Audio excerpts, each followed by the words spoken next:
समुद्र मंथन, अमृत की खोज। एक बार महर्षि दुर्वासा के श्राप के कारण राजा इंद्र और सभी देवता अपनी शक्ति और वैभव खो बैठे। असुरों राक्षसों ने इस कमजोरी का फायदा उठाया और स्वर्ग पर कब्जा कर लिया। निराश होकर देवता भगवान विष्णु के पास सहायता के लिए गए।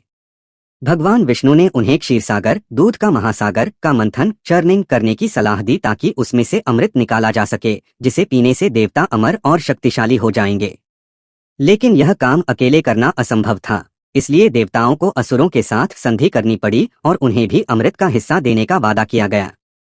समुद्र मंथन के लिए एक विशाल मथनी की जरूरत थी। मंदराचल पर्वत को मथनी बनाया गया। नागों के राजा वासुकी को रस्सी के रूप में इस्तेमाल किया गया। जब पर्वत समुद्र में डूबने लगा तो भगवान विष्णु ने कूर्म कछुआ अवतार लिया और पर्वत को अपनी पीठ पर संभाल लिया। जैसे ही मंथन शुरू हुआ, सबसे पहले समुद्र से हलाहल नाम का भयंकर विष जहर निकला। इसकी गर्मी से पूरी सृष्टि जलने लगी। तब भगवान शिव ने संसार को बचाने के लिए उस विष को पी लिया, लेकिन उसे अपने गले से नीचे नहीं उतरने दिया। इसी कारण उनका कंठ नीला पड़ गया और वे नीलकंठ कहलाए।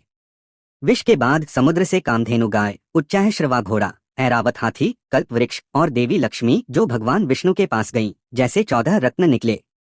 अंत में भगवान धन्वंतरी अपने हाथों में अमृत कलश लेकर प्रकट हुए। अमृत देखते ही असुर उसे लेकर भाग गए। तब भगवान विष्णु ने मोहिनी, एक अत्यंत सुंदर स्त्री का रूप धारण किया। उन्होंने असुरों को अपनी बातों में उलझा लिया और सारा अमृत देवताओं को पिला दिया। अमृत पीने के बाद देवताओं में शक्ति वापस आ गई और उन्होंने युद्ध में असुरों को हराकर पुनः स्वर्ग प्राप्त किया।